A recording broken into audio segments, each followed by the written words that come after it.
Welcome to But Her Lyrics, the show where we delve into the political lyrics of songs I like, songs I wrote, or topics that I think should be a song. I'm Shauna Potter, singer and lyricist for War on Women, and that's Rosie sighing in the background, and I'm also your host. And I'm doing something a little different for the next few episodes, so bear with me. War on Women is currently working on new songs, and we're set to go into the studio this summer. So I thought it might be cool in the lead up to recording to let you take a peek behind the curtain and share an aspect of my lyric writing process with you. This is a change from how we normally do a But Her Lyrics episode. We usually break down songs after they're finished, and I include interviews with experts and activists about what we can do to make the issue better, or just, learn more about it.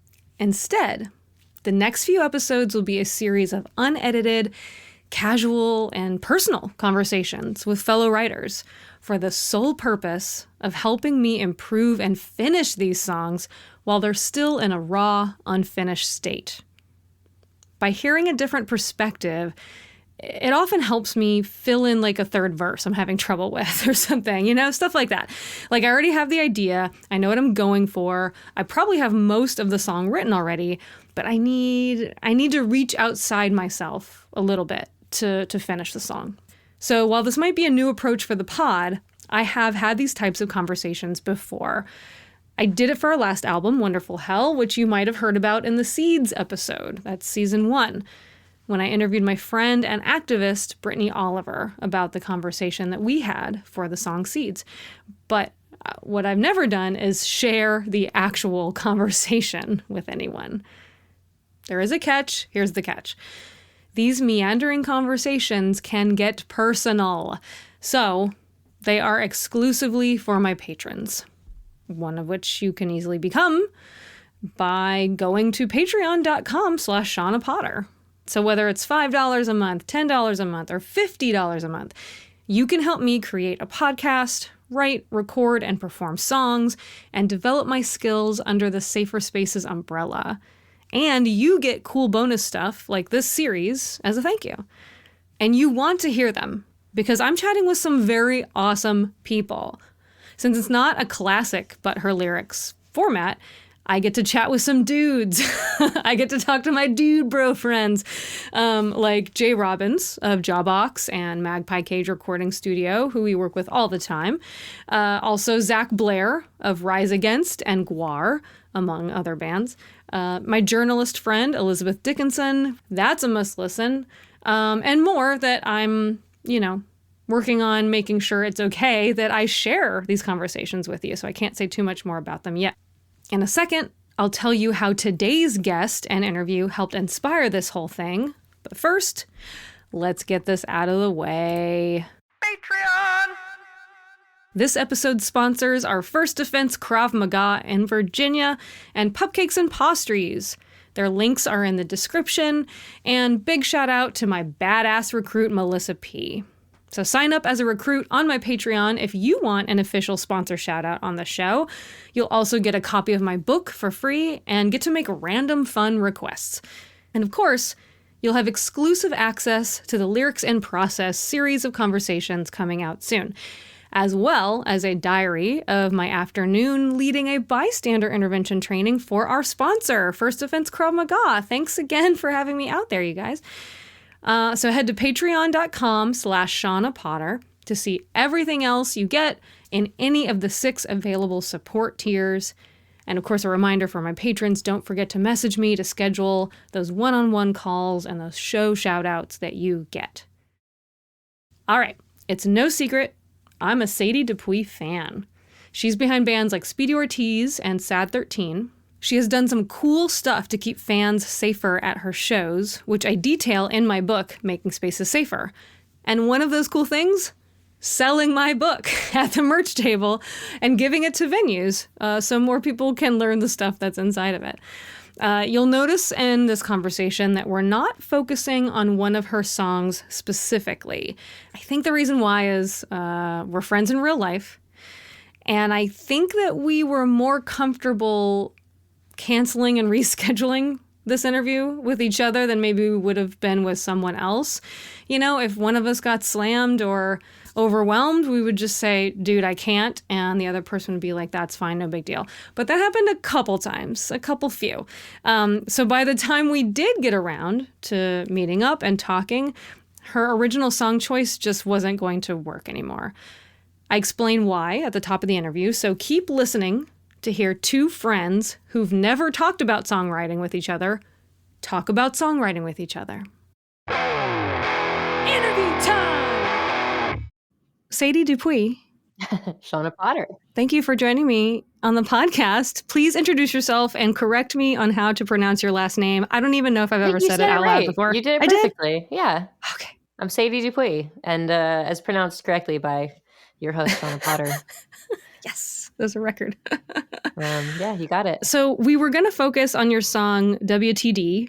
But our interview kept getting rescheduled, and that's not even all about you. It's about me too. But it got rescheduled enough that now there is a recent episode of the podcast about climate change.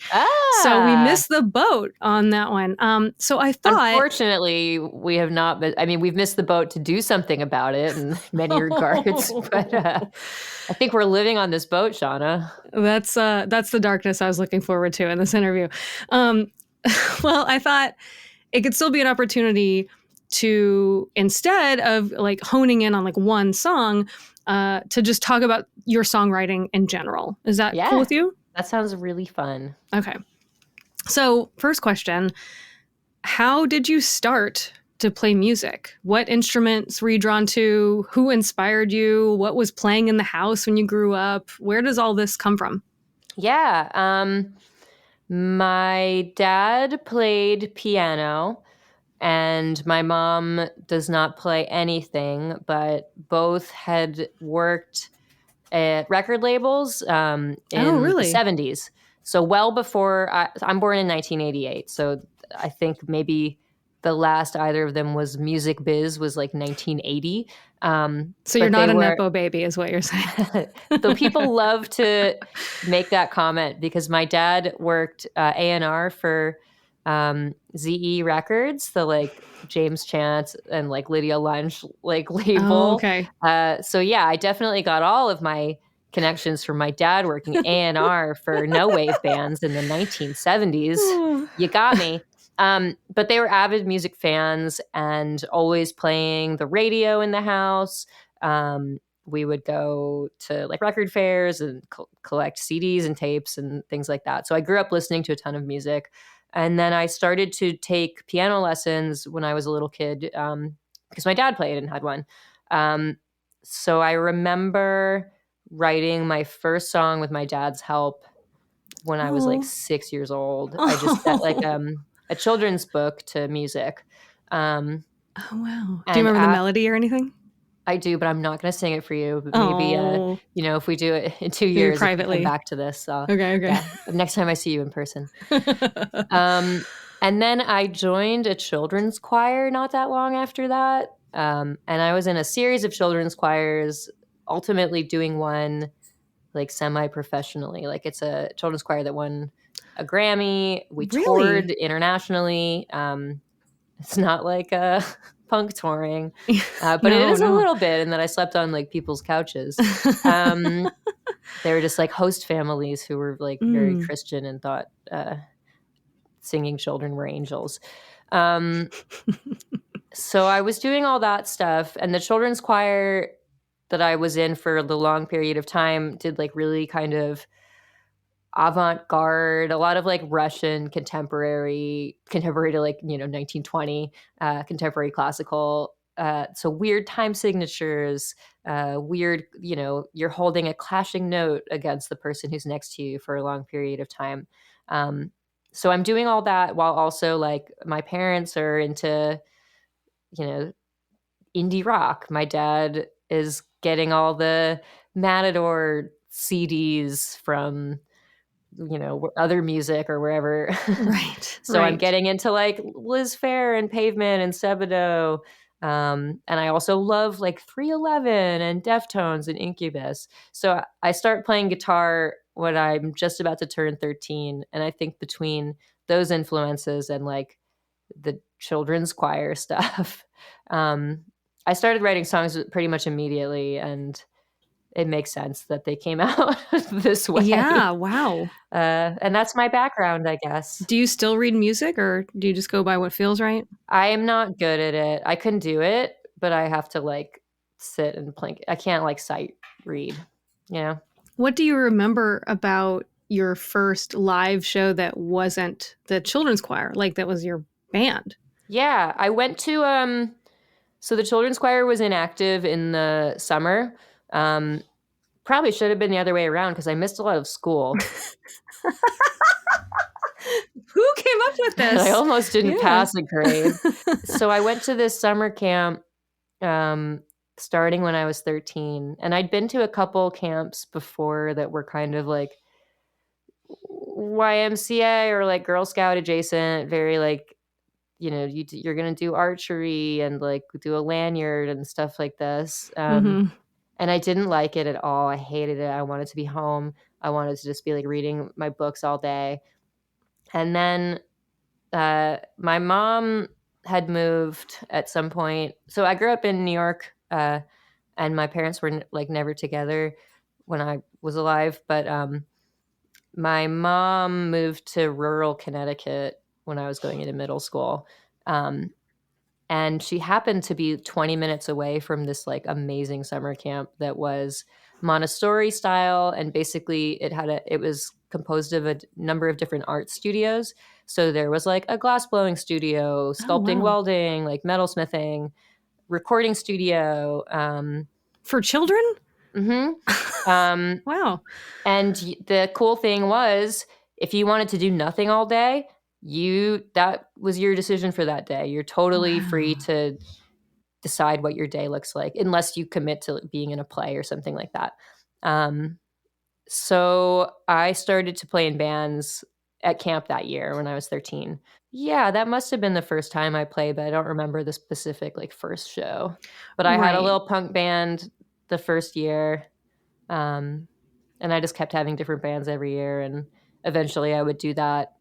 In my high school, there weren't a ton. It was a really, really small rural school that served like 4 surrounding very rural towns. So there were like maybe 100 kids in my class and maybe like 300 kids in the whole high school. So there weren't a ton of people who wanted to play in bands. But one of my best friends went to a neighboring high school and also went to camp with me, and she kind of became my drummer. She's still a good friend. Her name's Dana Wickens. She's a podcast producer. So any listeners who have heard Earwolf stuff, she was doing a bunch of those. Oh, yeah. And yeah, I don't remember the specific first gig, but it was a lot of stuff from camp and then random high school open mics, and the church basement would do like a monthly open mic, things like that. That sounds more familiar, but the summer camp punk rock band, like that feels pretty unique. It was very cool. And I feel like there was no girls rock camp or anything like that near where I lived, but this was like all gender girls rock camp. Just not the point of girls rock camp. But I'd be like, oh, there's like 3 cool girls in a Locust cover band, and I'm like a 13-year-old, you know? Nice. It wouldn't have happened at my high school. Right. Now you have a couple bands, Speedy Ortiz and Sad13. Are there any others actually before I? I play sometimes with Mr. Goblin, which is my friend Sam's band. They were at some point based in DC and now in why can't I remember? Indiana. I'll play with friends once in a while, or I'll show up on people's things as like a guest vocalist, guitarist, producer, things like that. But those are my 2 like touring active projects. Is Sad13 a solo project? Is that the difference between that and Speedy Ortiz? Yeah. It's a band for tours because I just absolutely hate to play solo and won't do it. And I've been working with the same drummer for a long time. His name is Zoe Brecher. She's amazing. She was recently playing with Bruce Springsteen, so she's got quite the What? resume. Okay. But in terms of, I basically started it so I could have a home recording and production project, because I had started Speedy Ortiz to be my home recording project, and then it became a band, and it no longer seemed appropriate for it to be like things I recorded in my bedroom. Yeah. And then a few years in, I was like, damn it, I miss having a thing that's things I recorded in my bedroom. And then, of course, the second Sad13 album, I wound up working at a bunch of different studios, but we kept a lot of the stuff I'd done in my, I still produced and, How do you know when something is a Speedy Ortiz song or a Sad13 song? Is it just that you want to write about this private thing in your bedroom? Or... No, it's not even about the subject matter. No? The delineation for me really was about like, am I getting any help? Did I solely do this to myself? If so, it's the Sad13 album. Gotcha. I think there are things that I'm more willing to do with Sad13 just because it's only me. I don't have to say, how do you feel about, let's all vote on, how many times we do the chorus in a row or whatever. Well, not even that. I tend to come in with the songs totally done. But in terms of where do we want to record? How do we want this guitar tone to be? How should which bass to use? How many notes should the bass in fact be playing? How annoyingly complicated should the drums be? I always push to make them annoying.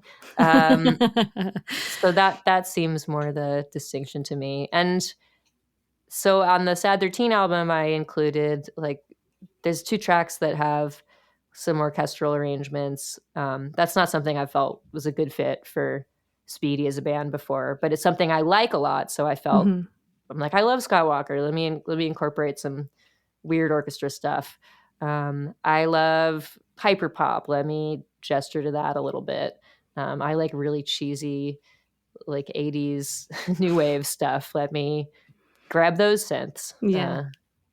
It just feels different from the established tone of the Speedy thing. And because it's just me, I feel like I can do whatever I want. If you say there's no difference between maybe subject matter in those 2 bands, do you approach writing poetry differently than writing lyrics? For listeners, Sadie has published, do you have 2 books? Yep. 2 poetry books out? Yep. I just had my second book out in October. And I'm about to be on tour for it for a couple months. That's so great.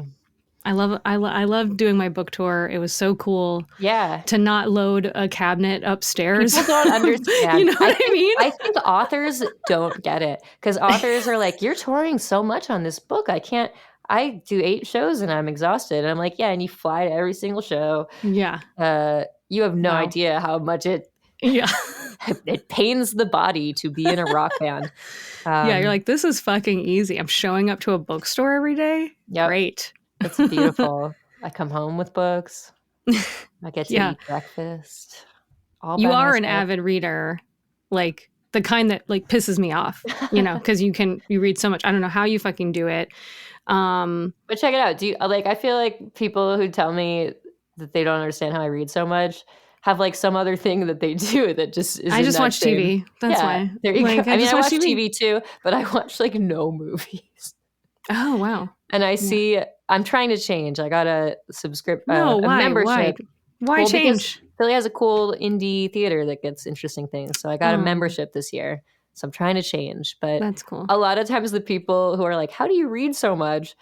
Log 600 movies a year on Letterboxd. Right, I'm like, well, you were watching 2 movies per day. Yeah. I just read for an hour a day, and that's my secret.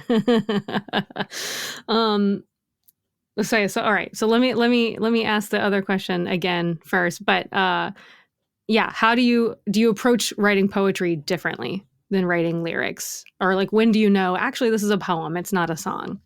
So it's sort of a similar answer to what I just gave you between Sad13 and Speedy. The subjects that I am interested in and want to write about and feel and want to talk about with you are kind of continuous across all my creative projects. And if I was working on an abstract painting, it's like the same thing, you know what I mean? But the process is different for me between songwriting and poetry. So I don't ever write lyrics and then make music for them. I'm always working on the music first, and I'm often pretty 100% of the way done with pre-production before I have lyrics that are a fit. Are you serious? Yeah. I mean, I have little like fake, I'm sure you have the same exact thing where you're in the shower and you get a weird little whiff of a melody and maybe there's some nonsense words attached. Sure. So I tend to write, I record all those into my, I'm doing this as if people can see me. At the record show, I'm holding my fake phone up to my face.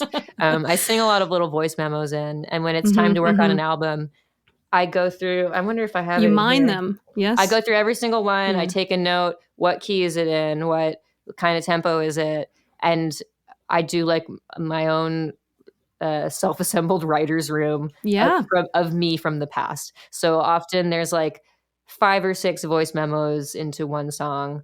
And sometimes I'm listening to something, I'm like, this isn't going to work for the project I know I'm writing towards, which is a Speedy album or a Sad13 album. But I don't ever get rid of it, and it usually winds up coming back into something later. So I, in the 8-second voice memo, maybe I sang some weird fake words, and I may or may not use them to give me some direction for where to go, or I may just keep vowel sounds and shift things in and out. But generally, the lyrics are like the very last thing. But what about when you're writing poetry? Do you sit down and say, I'm going to write a poem right now? Yep. I just sit at the computer and I type until I feel done. And then I don't look at it for however long. And then I delete like 2/3 of it. That's interesting, to give yourself that space to just let it be, let it rest, and come back with a fresh mind. And the only thing I would say that is a big crossover in the writing process for me is that, like we all do, I have a little sticky note of cool phrases that have popped into my mind. And if I'm stuck, I'll grab from that for everything. Back to books. Yeah. How do you view their role in what you do? Do you find yourself writing songs about books? Like, is that just like, are you just inputting media and then whatever comes out? Or are you like, this book, this is a crazy story, I'm gonna write about this? I think it can happen both ways, or sometimes neither. Sometimes I'll get really into a specific writer, and of course their tone of voice is going to permeate what I'm working on. I went through a really big, I think everybody who is picking up new stuff went through this like Eve Babitz renaissance a few years ago, and I was in that corner. And I think her writing style and tone had a big impact on me. There are a lot of poets whose style and tone I feel like have really helped me think about my own.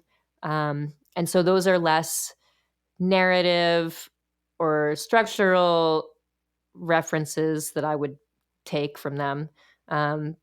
More like a way to think about how to present my own voice. And then once in a while I read more in the nonfiction realm, something that will inform a song, like the Tolentino book. What, Trick Mirror, is that what it's called? Yeah, from 2019, wound up informing one of the songs on the Sad13 record that came out in 2020. And it's funny, I write artist bios, and I also write a series for Spin where I talk to musicians about what books they like and influence their songs. Yeah. And it's crazy how many people reference that Gia Tolentino book. She has got the songwriter market cornered. I guess I have to read it then. Or should I not? Because then my song will sound like everyone else's. It's a helpful book of essays in terms of the way that she thinks about culture and technology. Yeah, it's good. I did want to ask some questions about the song WTD ? First, what does that mean? What's the drama? What's the drama? Oh my God, of course. Lyric reference. And you know what? This is one I can exactly point to my process with this one. Okay. Speedy Ortiz did a tour with Taramelos in 2017. And what's the haps? What's good? You all right? As the Brits love to say. They were always just like, what's the drama?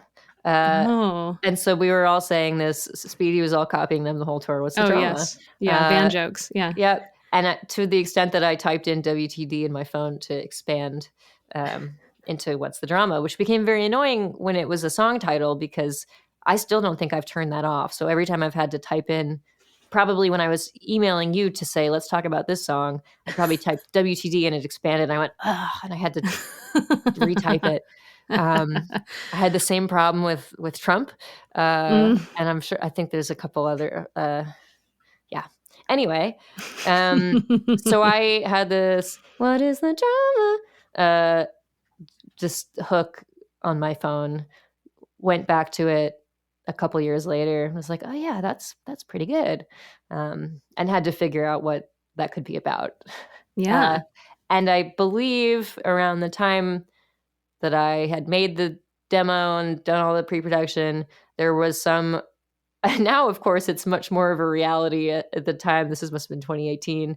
It seemed a lot more unreal, but it was that due to climate gentrification, billionaires are taking to the sea and eventually hoping to take to space. Like now, we know this is talked about all the time, but I think this was like a kind of a breaking investigative essay at the time, and it really freaked me out. So that's the drama. That's the drama. Now I noticed that sometimes in this song, the lyric phrases, they don't line up perfectly with the musical phrase. They'll kind of wrap around and keep going so that the beginning and the ending of each line is a little less predictable. Tell me about that. You mean that the sentence doesn't end with like when the musical phrase does? Yeah. Yeah, I like to not do that. Is that like a common thing? For me, I guess. I feel like that's part of my style. I like to use slant rhymes and allude to a rhyme that I'm not going to do. Or I remember being on tour with Tim Kasher, and I was like, "You're always doing where you think the word is going to rhyme, you then pick a synonym for that word that doesn't rhyme." And he's like, "I do?" He had no idea that was fun. One of his tricks. But I feel like I do. I don't always think about doing it because it's so part of my style at this point. But I think that is one of my little things. And I should say, when I am writing lyrics and when I'm editing them, I edit them as prose. So that probably affects the thing you just pointed out. Yeah, that's interesting. You kind of like toss away the idea of what the music's going to be so that the lyrics stand on their own. I get rid of the lineation, and I want to read them as a paragraph and make sure that I like how they read that way. Because I can't, there's plenty of things where I love the music and then I look at the lyrics and the liner notes and it's like a 6-word phrase done like 16 times. I'm like, right. That's not very fun to read. I want them to be fun to read too. Do a poet. I know, through and through. How do you know when a song is done? Let's see. I feel like the thing I really belabor is mixing more than anything. My writing is super quick and my production ideas are quick. In terms of tracking, how long does it take to get it the way that I envisioned it sounding? 1 take, great. 30 takes, it's not ideal, but okay. Right. The mixing is the thing where I can get really, really in the weeds, and I'm never sure I'm satisfied until someone's like, if you want me to do another revision or if you need to book another day, like, I'm off this project. So I like to find a mix engineer who will get really in the weeds with me, and I've been pretty lucky for the most part. But one of the things I have to do right now is listen to a master revision. And I'm like, if there are revisions, I'm going to lose my mind.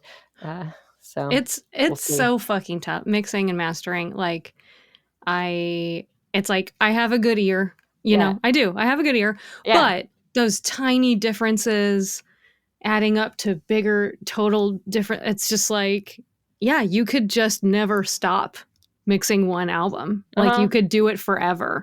And you kind of have to at some point be like, okay, that's it. I feel like there's an adage in here, but I don't quite have it yet. But you know the thing where it's like cheap, fast, good. Oh, you yes. can have like You two can or have three. two. Mine Yeah. is like small picture, big picture, not losing your mind. And I have like small picture and big picture, but I lose my mind. No, that's good. That's good. I think that's accurate. Yeah. I want to end with a couple light things. Oh. Because While I drink my green juice. Yeah, drink your green juice. Care It's about the earth. Yeah, from think a about your plastic bottle, chakras. kill me. Yeah. In Philly, they just burn the recycling. Fun fact. Oh my God. What? I do it and I rinse everything out. It's getting set on fire. I said that on the podcast episode. It's Orange Skies with Rozzy for anyone interested. But at the end, I say like, we're talking about the fact that like, it's politicians, it's billionaires. Like it's not, whether I personally recycle or not is not going to save the earth or kill it. But I still do it because I'm in control of that. At least I'm in the habit. That's right. That's right. If one day Philly stops burning the recycling, mine is going to be so ready to be turned into a wallet or something. You have a rescue dog too, don't you? Yes. Tell me about your rescue dog. She was in here when we started. I have two. Oh. I have one that I foster failed. Well, let me rewind a tiny bit. My mom's boyfriend when I was growing up was a dog trainer.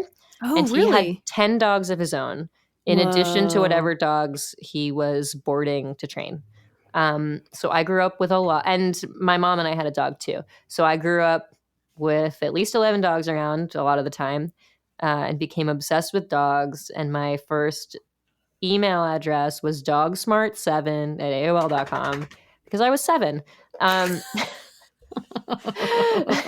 they let me have an AOL account? Nobody knows. And so when I was the second I was away living from home, I started fostering dogs. I got kicked out of an apartment for fostering dogs. Oh, wow. And I foster failed for the first time in 2011 with Buster, who's my special big boy. He's going to turn 13 this year. Oh, yay. And is that right? Is that math? Yeah. He's going to turn 13 this fall. And he's the best. It's a really sweet boy. And whenever I was on tour, my mom would watch him, which was great because he'd get to be in the country. And, my mom lives in the middle of the woods. There's like bears and coyotes. He loves to go on a walk through the woods and sniff everything. Do dog things, yeah. Do dog things. So when the pandemic started, I was like, I guess I'll pick Buster up. My mom was like, I live alone in the middle of the woods. You're going to take your dog back for... So Buster lives up there now. So, yeah, she was like, no. Yeah, basically. He's hanging with me. And after, I guess it must have been end of 2020, I had a friend who worked for one of the local rescues, and there was a dog in pretty bad shape who was not thriving in the shelter. We didn't think we would be able to adopt her because she had a whole queue of other interested adoptees. But a few months later, they offered her to us, and that's Lavender. And she is a pit bull border collie mix. Buster's a pit boxer, I should say. So they look really similar. It's weird. He's white and tan. She's white and black, but they have really similar spots, markings, and general shape, except he's just like the scaled up version. Lavender's 40 pounds. So she's tiny for a pit mix. Buster's 65. He's pretty normal. They're best friends. They have very different personalities. Lavender is bossy because she's a border collie. So she's always trying to herd people. Yeah. And she's very vocal. Buster's like sensitive, shy guy, but they're both really sweet and they love each other. And those are my 2 rescue dogs. That's great. And haven't you, because Lavender has some, doesn't look like your average Yeah, she's dog. got a special face. Yeah. She's missing most of her lip and a big part of her nose. So her teeth are exposed all the time. And she's got a big smile. Didn't I see something about you like taking her someplace to sort of like share with kids, like that people look different sometimes or something? Like, am I imagining this? No, I don't think so.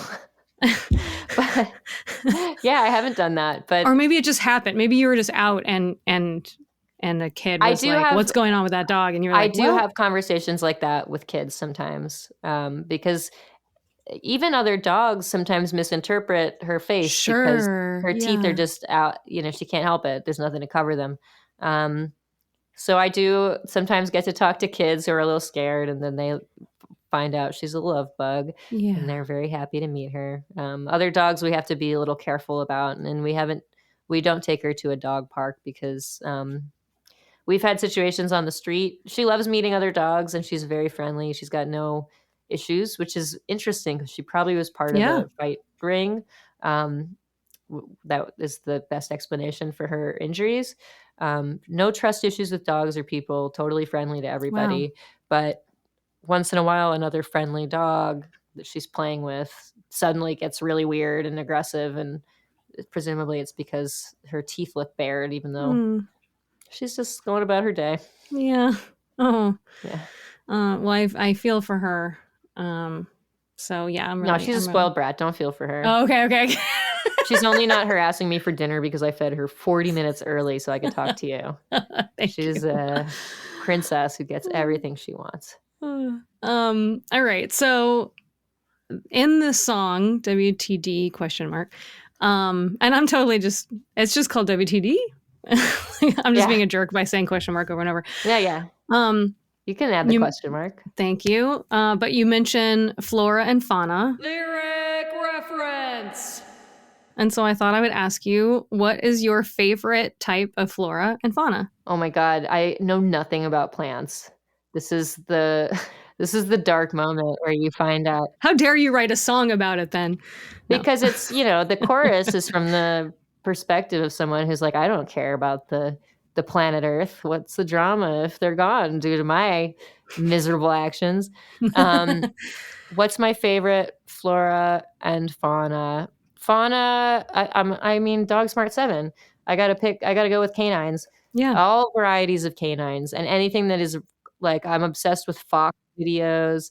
I love anything that is at all in the canine family. Yeah. Cool. Plants. What plants do I like? Can I just go with food? Can I say a food? Sure. I'm sure you've been like poisoned by living on the road mentality, but I'm always after like veggies that will keep for like a couple days unrefrigerated, and I can just throw into. I do a lot of like rehydrating of things at gas stations, so I love like a cup noodle or like a black beans that are dried, and I just have to add water, and I will throw in veggies such as mushrooms. Mushrooms are the best, really, if I think about it, but it's not the answer. You just got a bag of mushrooms in the van? If the venue gave them to me last night at in the green room. But really, bag of kale. Love a bag of kale. You just throw it in some hot water and it's cooked. Right. So this is my road hack. I think mine is like go find sushi somewhere. Like get some avocado roll or cucumber roll. Yeah, but when you're on like the 10-hour drive and there's nowhere, you just can't. Yeah. You just have you have a cup noodle and you're gonna do the best you can with it. You're gonna deal with it.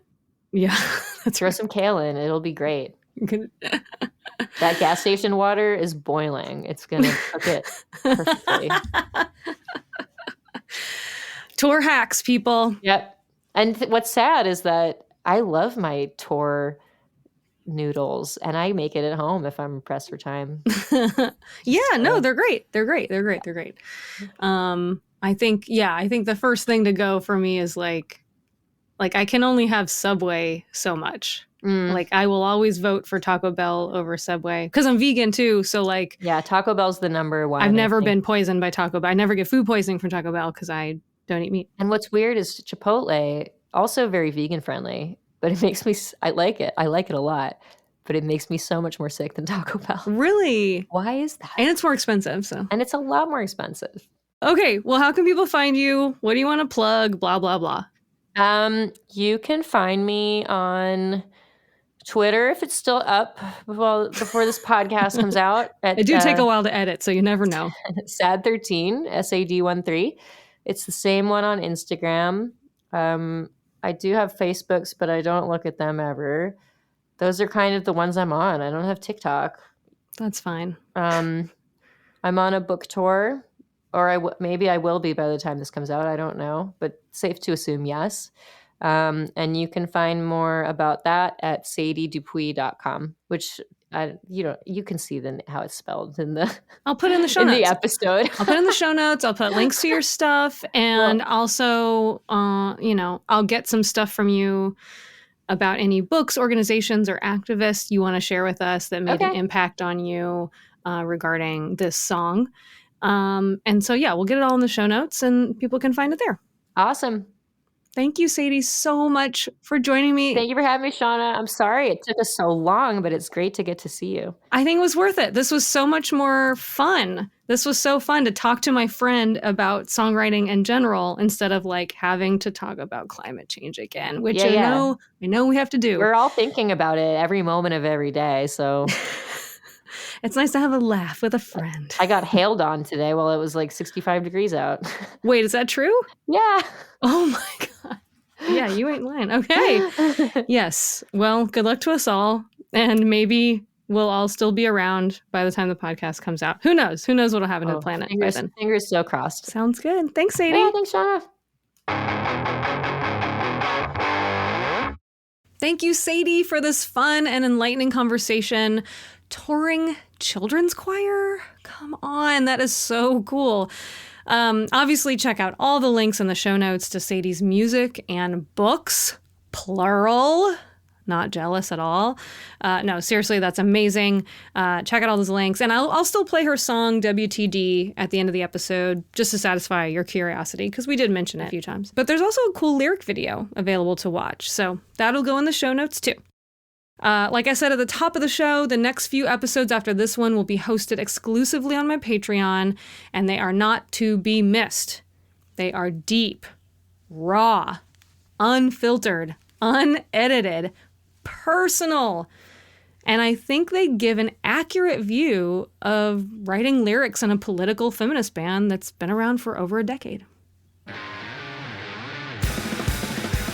Keep listening to hear the song WTD by Sad13. You can support this podcast by liking my YouTube channel and sharing, subscribing, and reviewing But Her Lyrics wherever you get your podcasts.